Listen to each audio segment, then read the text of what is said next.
নমস্কার সবাইকে, আশা করি সবাই ভালো আছেন। এই ভিডিওটা বেশ কিছুদিনের আগে বিয়ের পর প্রথম তার সাথে ঘুরতে বের হয়েছিলাম মানিকগঞ্জ বেউথা। যদিও আমি বিয়ের আগে অনেকবার গিয়েছি তার সাথেই, তবে বিয়ের পরে যাওয়াটার ফিলিংসটা একটু অন্যরকম। তো আমরা অনেকক্ষণ আগেই বের হয়ে গিয়েছিলাম আর যে অনেক ঘোরাফেরা করেছি।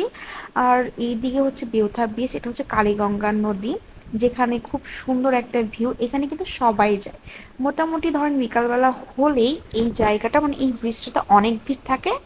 ঘোরা শেষ করে আমরা একটা বসেছিলাম রেস্টুরেন্টে, যেটার নাম ছিল দেশি ধাবা।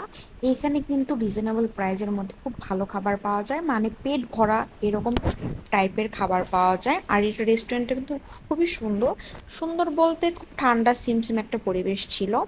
আর আমরা অর্ডার দিয়েছিলাম তাদের রেফারেন্সে এখানে সব থেকে ভালো কি পাওয়া যায়। তো আমরা অর্ডার করেছিলাম একটা হচ্ছে চিকেন বটি কাবাব আর একটা চিকেন রেশমি কাবাব, যেটা একটা ঝাল ছিল আর একটা মিষ্টি মিষ্টি ছিল। তো দুটো খাবার আমরা তাদের রেফারেন্সই চয়েস করে নিয়েছিলাম, আর সাথে ছিল লুচি। আর লুচি মাত্র 5 টাকা পিস ছিল। আমরা এত কিছু খাওয়ার পরেও আমাদের টোটাল বিল এসেছিল 365 টাকা, সরি 385 টাকা ছিল। আর খাবারটা কিন্তু খুবই ভালো ছিল, সাথে কিন্তু রায়তাও ছিল। আর দুটো জিনিসই খুবই ভালো লেগেছে, আমার কাছে তো অনেক ভালো লেগেছে। আর আমার একদম ফুল পেট ভরে গিয়েছিল আমার আর আমার হাজবেন্ডের। এরপর আমরা খাওয়া দাওয়া শেষ করে বাসায় চলে আসতেছিলাম আর বলতেছিলাম যে বিয়ের আগে আমরা কত সিক্রেট ভাবে ঘুরেছি, আর এখন দেখো আমরা এত পাবলিকলি ভাবে ঘুরতেছিলাম। তো খুবই মজা লাগতেছিল বিয়ের পরে ওর সাথে এইভাবে ঘোরাটা।